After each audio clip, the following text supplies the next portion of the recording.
Senhor Deus, nós te agradecemos pela tua bondade, pelo teu amor, pela tua misericórdia, por mais um sábado que o Senhor nos concede em nossas vidas e pela oportunidade de estarmos aqui na tua casa para te adorar e te buscar. Te agradecemos, Senhor, porque o Senhor é longânimo para conosco e através de ti nós temos a oportunidade de aprender as tuas verdades. Que agora, Senhor, nos minutos a seguir, ao recapitularmos que nós estudamos ao longo da semana, a gente possa compreender ainda mais o teu amor, a tua misericórdia e a tua justiça para conosco. Que pedimos e agradecemos em nome de Jesus. Amém. Então, agora vamos chamar os nossos convidados de hoje, né? Vocês já viram que são 3 aqui, né, que estarão conosco. Temos aqui os irmãos Antônio César, que estará conosco, o irmão Vargas e também o irmão Luiz Henrique, né? Nossos 3 irmãos que estarão aqui conduzindo a recapitulação da lição, e agora teremos os próximos minutos aqui são com eles. Todos nós temos um bom estudo.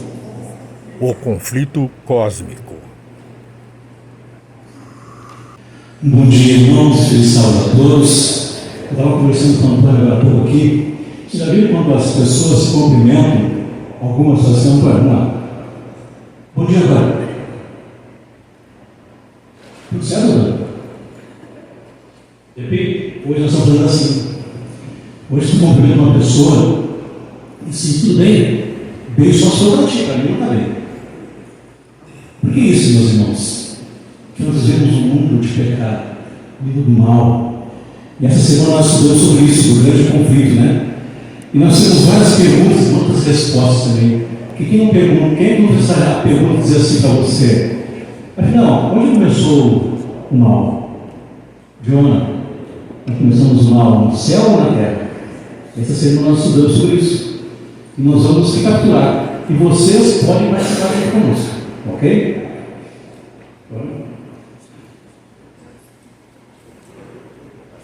Então, gente, como o irmão Vargas, né? Que eu falo Vargas, não é Valdemir, Vargas. Já começa o conflito assim, né? Então, relata da lição do sábado essa questão do conflito cósmico, né? Onde começou esse conflito? Por que do conflito? De que modo que aconteceu, irmãos? O que você pode ser relativo à lição de sábado?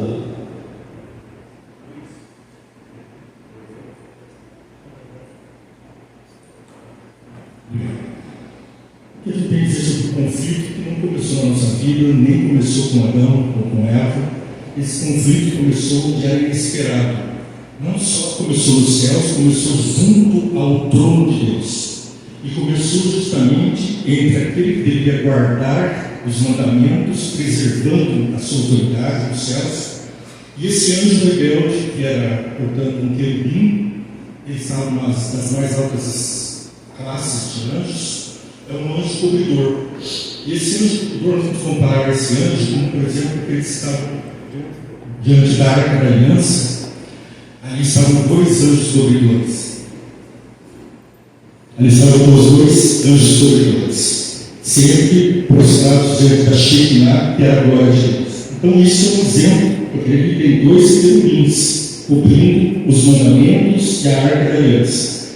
Esses 2 querubins significam a substituição de Satanás dos céus, porque foi expulso, porque houve guerra nos céus. E o verso 8 vai dizer uma coisa preciosa sobre isso. Porém, inimizade entre você e a mulher, entre sua descendência e os descendentes dela. Esse ferirá a cabeça e você lhe ferirá o calcanhar. Gênesis 3,15.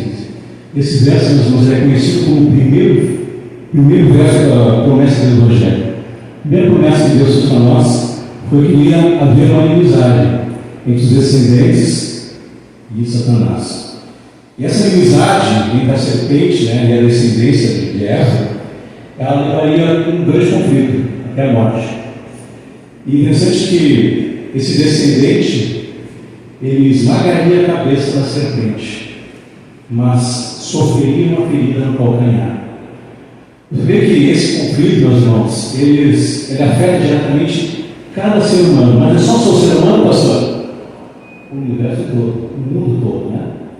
Então, quando nós vemos um grande conflito, nós vemos a necessidade que nós temos de ter um contato maior com o nosso Deus, porque nós sozinhos, não conseguimos bater de frente com esse inimigo. Só apenas com Jesus ao nosso lado. Então, esse relato de que o conflito, de onde que ele nasceu, o conflito gerou através do inimigo, né? O inimigo fez isso e bem demonstrado ali já na lição de domingo a questão da parábola do joio e do trigo, em que depois de descoberto no crescimento do trigo que havia joio no meio, não tinha como naquele momento arrancar todo o joio. Se você arranca todo o joio, você acabou com o trigo ou perde grande parte da colheita. Então é bem a situação que hoje a gente vive. Se a gente vai tentar colher ou tirar todo o pecado do mundo, praticamente a gente acaba com todas as pessoas do mundo. Então o que a gente tem que fazer? Tem que preparar, ir preparando, e durante a colheita a gente separar, tira o joio e mantém o trigo. Então é preparar as pessoas para que elas recebam a palavra de Deus, sejam salvos em Cristo, e a gente separe o joio do trigo. Tem uma pergunta que todos fazem, né? Eu queria que os irmãos participassem e respondessem para mim. O joio e o trigo, eles vão até o final, ou vai continuar só o trigo ou só o joio? O que vocês podem dizer? Alguém pode responder? Os dois juntos. Os dois juntos seguirão até o fim. Mas por que isso? Por que conseguiu os dois? Por que Deus não pode tirar o joio e deixar só o trigo na igreja? Qual é o motivo? Alguém pode responder? Deus deu liberdade de escolha para cada um. Certo, Deus deu liberdade de escolha para cada um. Mas essa escolha que Deus fez para nós é uma escolha, seria arbitrária? Não, né? Interessante que quando Satanás desejou estar acima de Deus, ele quis usurpar a posição de Deus. Mas uma coisa ele não quis, pastor, que foi o caráter amoroso de Deus. Ele não quis o caráter amoroso. Sabe que queria ser igual a Deus, o que é maior que Deus? O que esse, quando ele chega no caráter amoroso de Deus, ele tirou fora? Que já começou o pecado. E quando nós temos que o pecado começou entre Adão e Eva, aí nós estamos dizendo, não, mas o pecado não começou em Adão e Eva, começou onde? Começou no céu. E esse céu, meus irmãos, quando nós falamos de céu, nós estamos imaginando como é que pode um lugar tão puro ter um pecado. Como é que nós podemos decifrar o pecado do mundo, o pecado do céu? Você sabe quando alguém diz assim, você vai para o céu? Não, não vou para o céu porque eu não posso do pastor Valmir, o pastor Valmir vai estar lá. Isso é vontade de estar no céu? Isso é uma questão de verdade? Então, quando nós fazemos essa pergunta, pensamos assim, meu irmão, será que eu tenho condições de estar no céu? Que hoje nós vivemos um convívio aqui, né? Familiar, a família multigar, nós chamamos. E como é que nós temos que conviver entre família? Amorosamente. Então, essa questão também bem detalhada de que se o céu for de amor, sempre de amor, e como é que existia o mal, essa distinção entre o bem e o mal, né? Existe uma parábola que eu acho que muitos já devem escutar, que é a respeito do calor e do frio. Que o frio, ele não existe. Existe o calor, você sente calor, mas o frio não existe. O frio é a ausência de calor. Assim como, por exemplo, a questão da fome, né? A fome em si ela não existe. A ausência de alimentação, você não tem alimento, você sente fome. Então a mesma coisa do calor e do frio. Você sente frio porque você não tem calor. Então a questão do mal e do bem, o mal existiu porque não havia mais o bem. O bem foi suprimido em algumas pessoas e você tem o mal. Então, se você tiver o bem e você é alimentado muito mais do que o mal, você vai ter mais o bem do que o mal. Né? Falando de segunda-feira, nós falamos sobre a origem do conflito na Terra. Né? E aí tem uma pergunta interessante, né, que diz que tudo que Deus quer era bom. Então, como é que foi esse original do mal? Na parte de quinta e sexta-feira, Ellen White nos traz uns textos, e nesses textos também, claro, que nós não temos como justificar essa presença do mal nos céus. E o professor vem para dizer isso, ele diz assim, Gênesis 3:15 é praticamente a essência de tudo que nós temos. Diz assim: porém, inimizade entre você e a mulher. A palavra inimizade tem vários sentidos, porque no original, Haibal, na hebraica, ela traduz a ideia de que Deus assumiu a inimizade a partir dali. Mas se a gente pensar que houve guerra nos céus, o mal começou lá, Deus não era inimigo de Satanás, já que ele expulsou Satanás de lá. Aqui o texto diz, porém, eu gosto na Bíblia de todos os textos onde Deus age através da figura passiva, ou seja, ele não está necessariamente atuando daquela forma, está permitindo, está assumindo aquela questão. E a expressão desse ódio, da hostilidade dos céus, ela tem a ver especialmente com o que Deus está dizendo aqui, uma das traduções possíveis. Porém, inimizade pode dizer assim: eu estou assumindo agora que você é meu inimigo. Então, houve guerra nos céus, mas até então não havia inimizade. Satanás foi da acesso aos céus até a cruz. Mas o que nós vemos aí então? Que Deus, quando viu seus filhos, a sua imagem e semelhança atingidos por Satanás, ele assume a guerra. Agora não, vocês passaram do limite. Tem alguém que tem que fazer uma colocação. Pode chorar. Deus não é inimigo de Satanás. Nem de ninguém. Satanás é inimigo de Deus. Quando Deus criou Adão e Eva, eles não tinham mal também. Só fizeram livre. A mesma coisa aconteceu com Satanás. E sempre deu liberdade. Quando estava no paraíso lá, Deus não falou para eles que eles iam ser inimigos. Qual é o problema? Afastou de Deus. Se nós pensarmos sobre essa ótica, todos aqueles que se afastam de Deus estão, então, portanto, no terreno do inimigo, entre a guerra. Mas aqui o texto é bem claro, ele diz que Deus assume essa inimizade.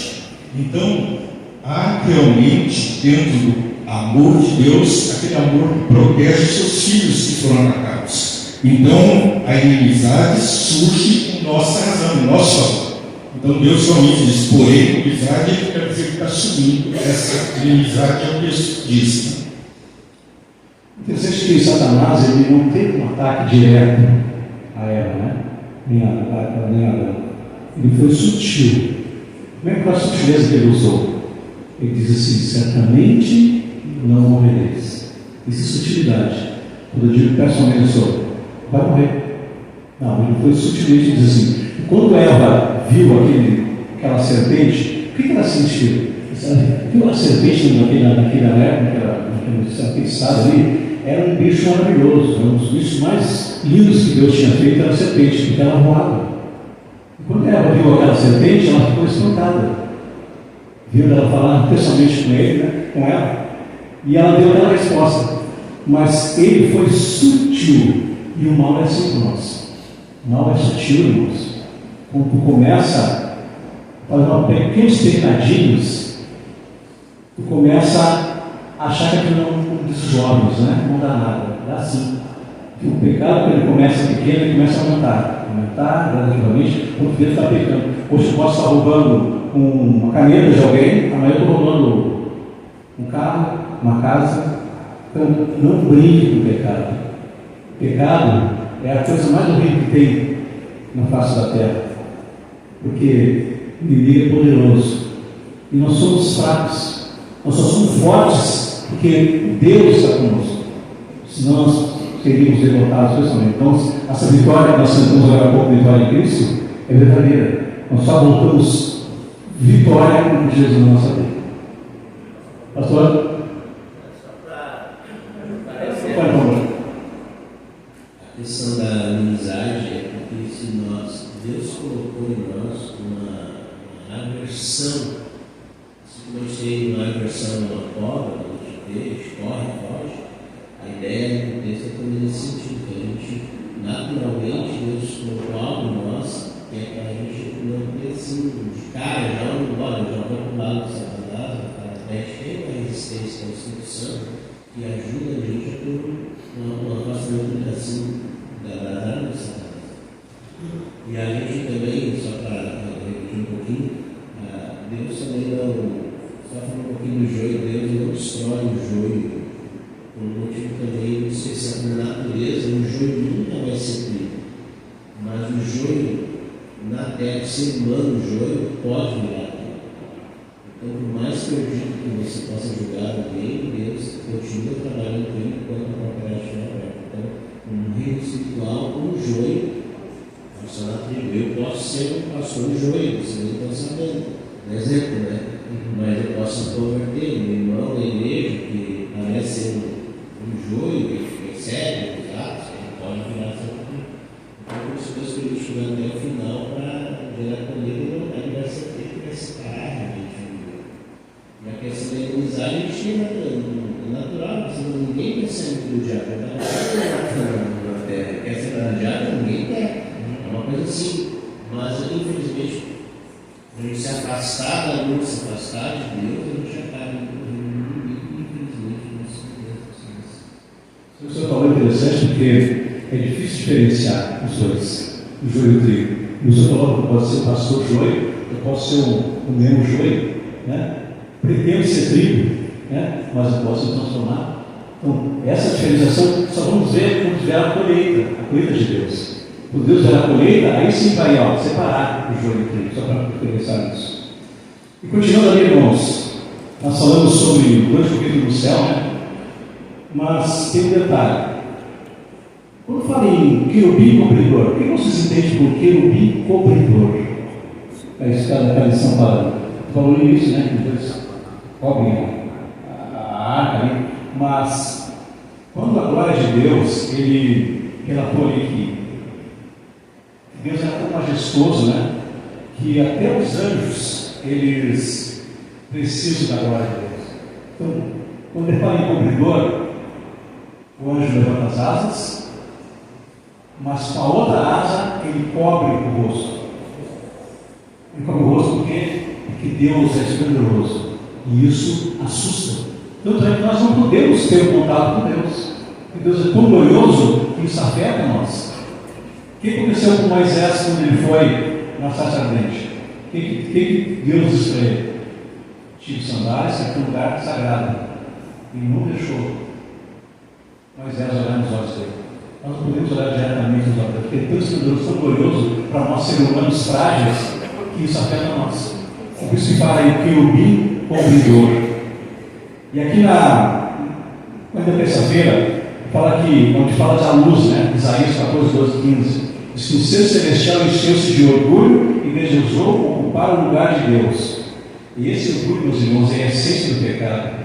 Ele acrescenta um egocêntrico, dessuprido na gente, que está na raiz do pecado. Quando nós somos egocêntricos, pensamos só no eu sou maior, eu sou bom, isso está afetando a nossa vida. E esse pecado acaba entrando dentro de nós. Quando nós glorificamos o eu, é muito perigoso. Nós temos que ter humildade. Jesus era egocêntrico? Não. Jesus era o quê? Era humilde, tinha humildade no coração. Isso que nós temos que ter isso, não, brother?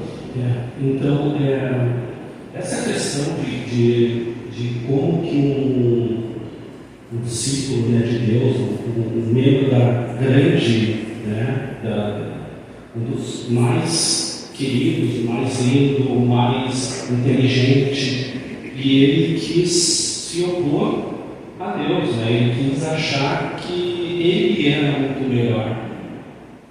Isso, como o irmão Vargas colocou, é comum no nosso dia, quando a gente questiona algumas coisas de nossos irmãos, não em palavras, mas em pensamentos, né? Quando a gente vê um irmão crescendo, evoluindo, progredindo, e você pensa assim, mas por que ele? Né? Por que não eu? Então, esse conflito, ele se origina lá e ele traz para cá dentro do nosso dia a dia. Em que não podemos querer ser nem mais que nosso irmão, nem mais que Deus. Porque a gente tem que se igualar. Meu irmão, ele não vai na igreja. E porque ele não vai na igreja, você vai se considerar melhor que ele? Jamais. Talvez você esteja dentro da igreja e seja menor daquele que não está na igreja. Então, isso dá para ter uma comparação de que não podemos nos comparar nem nos igualar. E neste caso, o conflito, ele desce na terra desse jeito, nos trazendo essa reflexão de não querer ser melhor que ninguém, né, irmão? Exatamente. Se nós copiamos Satanás para nos subir às alturas, estamos sendo não cristãos, mas satanos. Eu gostaria de puxar um pouquinho atrás para a questão do joio. Se nós prestarmos atenção, Ellen White declara que quando houve o pecado, a primeira coisa que Satanás fez foi transmutar os genes do joio e das uvas. E com isso vieram várias espécies. O joio é uma espécie de gramínea, tanto quanto o trigo. São da mesma família, biologicamente falando, e tem uns cromossomas, uma cadeia genética muito semelhante. Alguns pedaços do genoma deles são idênticos. E quando eles crescem juntos, inicialmente são difíceis de distinguir, porque eles têm os mesmos tipos de folha, mas os frutos de um são diferentes do outro. Mas quando a gente faz uma cultura de trigo ou de outra substância para a gente comer aquela salada verde, que é a semente, a recomendação é que a gente não use as mãos, porque pode contaminar com bactérias, com fungos, com vírus. Então tudo é ascético, as sementes são esterilizadas com cloro, para que não tenha. O semeador joga junto a contaminação da sua genética. Nós somos contaminados pela genética do trigo e vice-versa. E também, quando a gente fala dessa cultura, o joio ele vem contaminado com as mãos de Satanás com alguns tipos de fungos, isso é uma coisa da biologia.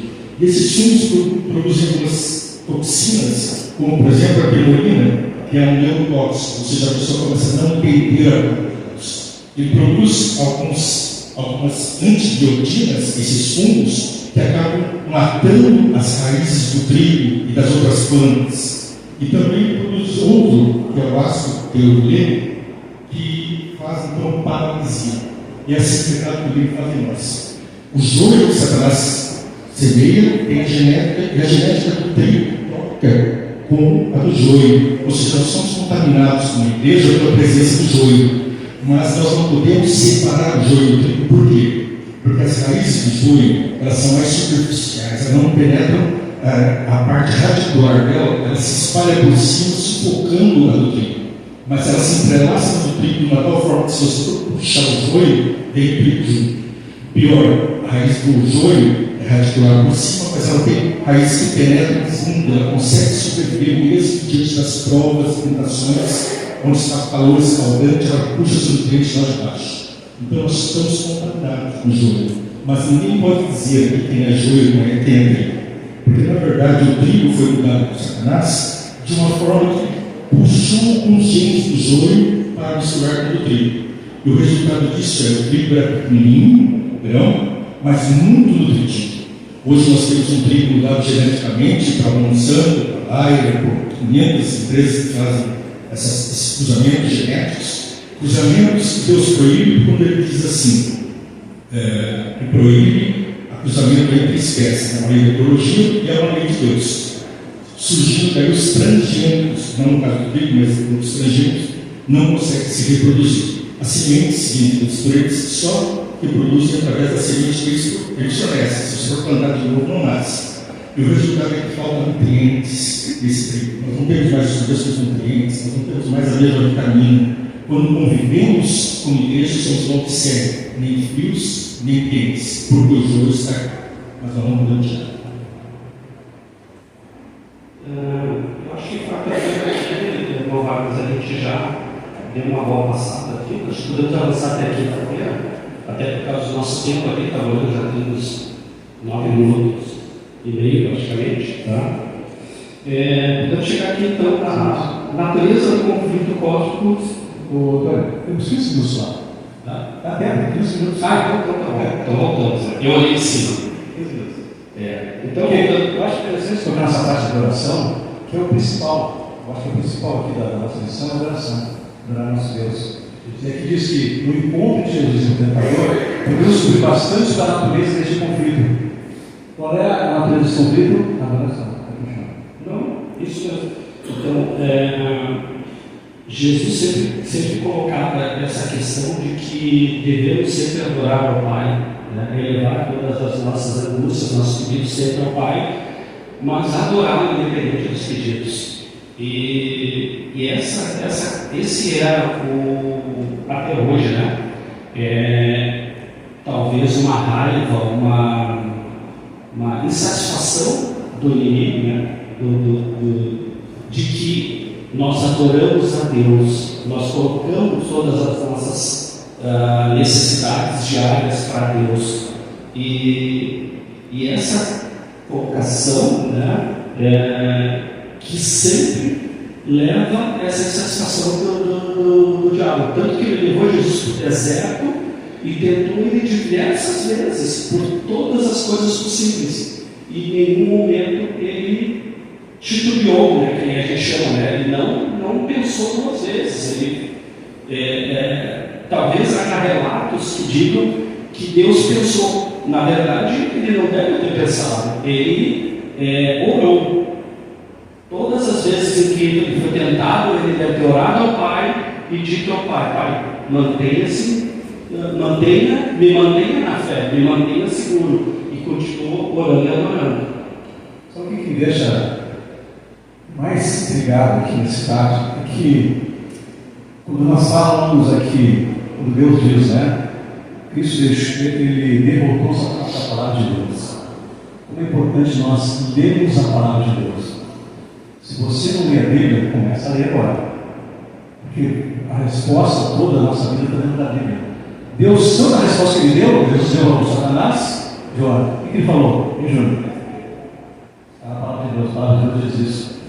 Então, as duas tentações que aqui, que eu acho importante também que Jesus teve ali, foi sobre o materialismo, que nós temos materialismo na nossa vida, né? Que causa poder. Materialismo faz poder, gente. Se não quer a casa, não quer um carro, isso às vezes as pessoas acham que tem poder, é poderoso. O Vargas tem isso, tem aquilo, é poderoso. Não, gente. Isso afetou Jesus. E outra coisa que tem as duas margens é o materialismo e o uso do poder. Essas duas coisas eu acho muito importante nós destacarmos para a nossa vida. O que nós estamos fazendo para a nossa vida? Nós estamos pensando nas coisas materiais, aqui dessa terra, ou nas coisas lá do céu? Sabe que nós estamos num momento de carnaval, onde todo mundo, a maioria, e o nosso nome é maioria, infelizmente somos maioria, nós é para ser maioria. Está livre desses caminhos aí. Algumas pessoas estão entregadas às suas vidas pulando carnaval, fazendo coisas que você lá sabe pensar, o que estão fazendo, né? Saindo a vida delas, saúde, a vida delas espiritual, vai terminar. E existe muitos cristãos, sobre isso também, irmãos. Acho que carnaval é maravilhoso, carnaval não é nada. Não custa pular na puladinha. Não custa a gente cantar umas músicas carnavalescas. Isso chama de inimigo para a gente, irmãos. Cuidado com isso.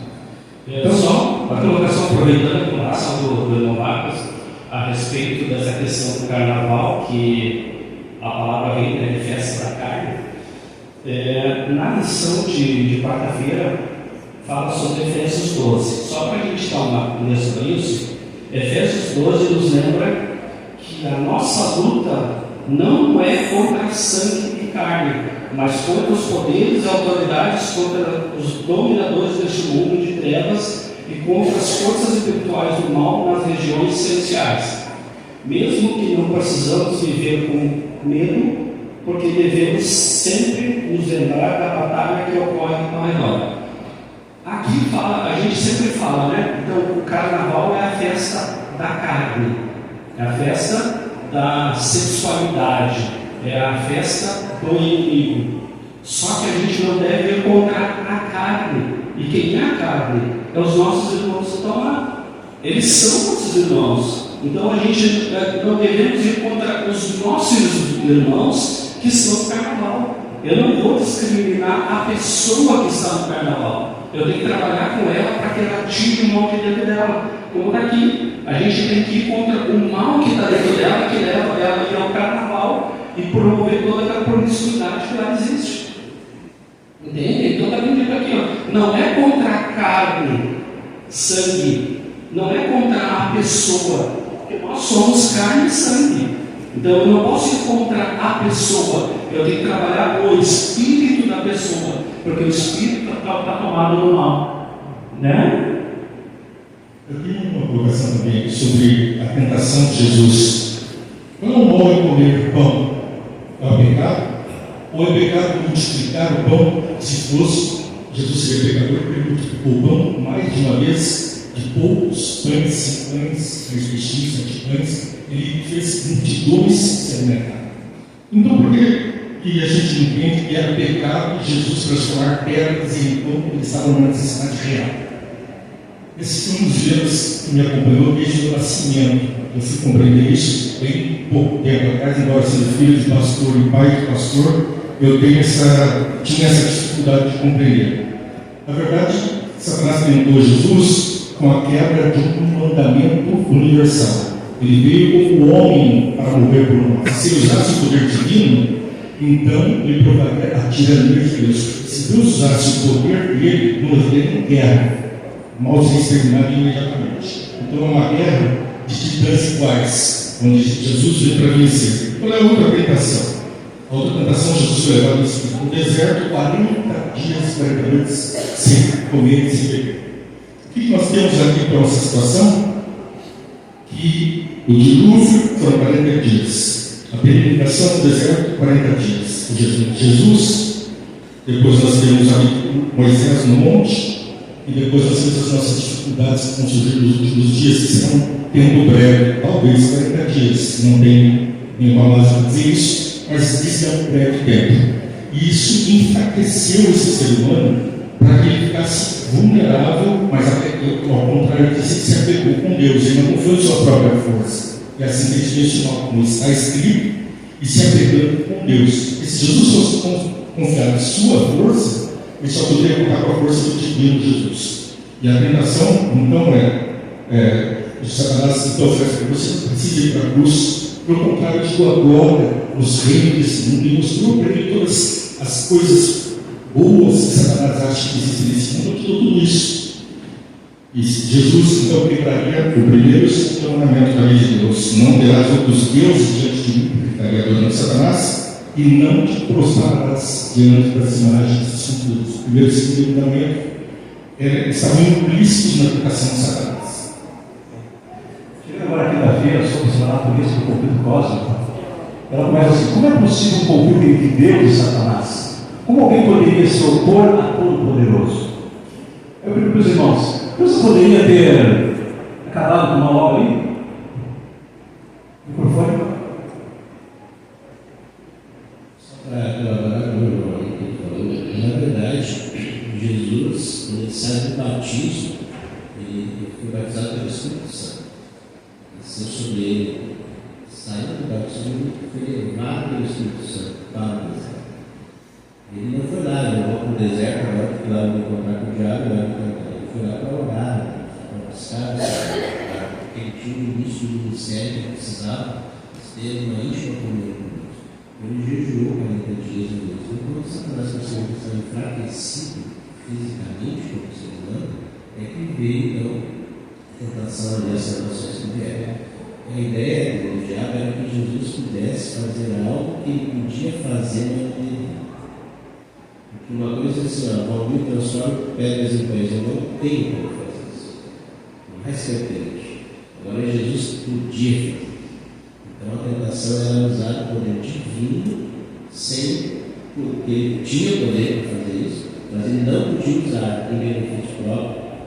Então é muito mais difícil a tentação de você não poder fazer algo que você pode, do que eu ser tentado a fazer algo que eu não posso. Então, na verdade, nenhuma de nós é tentado mais do que a gente pode suportar. As tentações elas são fracas, realmente, quando isso não comunhão com Deus. Então, quando Satanás veio tentar Jesus, pegou Jesus não fraco fisicamente, mas super bem espiritualmente. É a mesma coisa com a gente. Satanás só vai ter poder sobre mim se estiver fraco espiritualmente.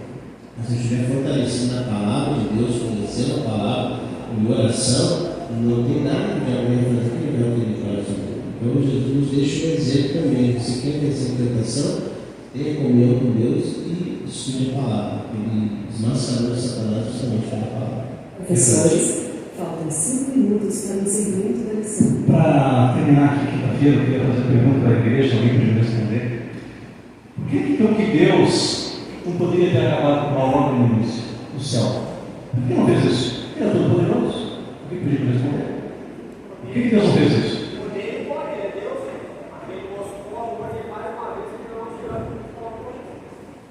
Queria seres vivos. Queria seres livres. Certo. Uma lição diz assim: a lidar com o pecado, Deus poderia entregar apenas a justiça e a verdade. Quando Deus entrega a justiça e a verdade, não há pecado que vá de frente com Deus. E assim, Satanás tinha dado a impressão de que estava promovendo o bem do universo. O verdadeiro caráter do usurpador, o seu objetivo real, deveria ser compreendido por todos. Deveria ser dado um tempo para que seus atos maldosos notassem quem ele realmente é. Porque o inimigo é mentiroso, né? Ele engana nós. Através da calúnia. E isso faz parte do caráter do inimigo. Eles usam muitas estratégias para combater a gente. Essas estratégias, irmãos, são sutis. Nós podemos ter cuidado com o inimigo quando começa a usar essas estratégias. Como diz o pastor, nós temos que estar bem ficado para lá. Senão nós vamos ser vencedores. Exatamente. E essa questão de que Deus poderia simplesmente ter cortado o mal pela raiz, né, como se diz bem, seria uma questão arbitrária, né? Arbitrariedade, onde você tira o direito que ele já tinha nos dado do livre-arbítrio. Então, se ele simplesmente corta, o que o Satanás teria conseguido? Aquilo desde o início, mostrar que Deus não é misericordioso, não é bondoso, ele é um Deus punidor, ele é Deus arbitrário, ele faz o que ele quer na hora que ele quer. É isso que o inimigo quer. Ele quer nos colocar de que Deus não te dá as coisas porque ele não quer. Não é porque eu estou no caminho e eu não ganho, e aí Deus não me dá, porque ele simplesmente resolve que não quer dar. Então, assim, é isso que o inimigo quer plantar na nossa cabeça, que Deus é arbitrário. Dois irmãos. O que você entende por anjo e o que você entende por guerra nos céus? Essas duas expressões nos resumem a questão. Anjo, ou ângelos no original hebraico, e no grego, depois, ele vai trazer a ideia de criaturas de Deus. Não são somente aqueles seres alados que nós imaginamos, como nós somos na guarda, como os querubins, os serafins. Anjos são também habitantes de outros mundos, de outras galáxias, de outras constelações, e esses seres estão a contemplar a desgraça. Mas perceba, quando Satanás se põe contra Deus, acusando, caluniando, na verdade, difamando Deus, que não seria uma calúnia, mas uma difamação dizendo do caráter dele, contra o caráter dele, ele está nos colocando em guerra contra essa autoridade, contra o tirano. E agora ele nos coloca a seguinte situação: se Deus eliminasse o mal, confirmaria a queda de Deus. Os seres do universo, e agora por isso eu vou finalizar a minha fala, eles estão atentos ao que está acontecendo aqui. Se Jesus não veio ainda, na minha visão, são dois motivos. Talvez esteja esperando por mim, por você, e talvez esteja esperando por algum ser do universo que ainda tem alguma dúvida sobre o caráter de Deus. E o mal precisa ser exterminado. Mas precisa ser exterminado com a comprovação do caráter do diabo e com o caráter de Deus. O amor que nos salva pelo mal que nos salva. Falta 1 minuto para o encerramento da lição. Bom, mas nós então trouxemos essa lição sobre o conflito cósmico, lembrar das palavras de Eckhart. Bora lá, irmão. Irmão, falou correto ali, mas junto, na cruz, no texto de Gênesis ali, na cruz caiu a máscara. Então não existe mais dúvida sobre o caráter de Satanás. Então a qualquer momento Deus pode destruir Satanás. O problema é que a serpente, se esmaga a cabeça, ela fica ainda meio cheia, né? Perpetuamente. A mesma coisa que Satanás não só faz o mal ainda, mas já tem a cabeça esmagada, já é destruído, problema é que nós ainda não confiamos em Deus como deveríamos confiar. A Eva, quando escolheu ali ouvir Satanás, ela nem conhecia Satanás, ela já conhecia Deus. Então ela escolheu estar ao lado de quem ela nem conhecia. E nós hoje já sabemos que é Satanás. Então quem segue ainda Satanás está tomando uma decisão totalmente errada. Por isso nós temos que ter sabedoria e comer Deus para distinguir realmente o que é certo e errado e fazer o que é certo. Amém. Obrigado, pastor Romero. Obrigado, irmãos, por todos que colaboraram com a fala aqui. E que nós possamos colocar nossa mente no nosso coração, o que diz a nossa língua em Marte. Deus não é responsável de maneira nenhuma pela origem do pecado. Amém?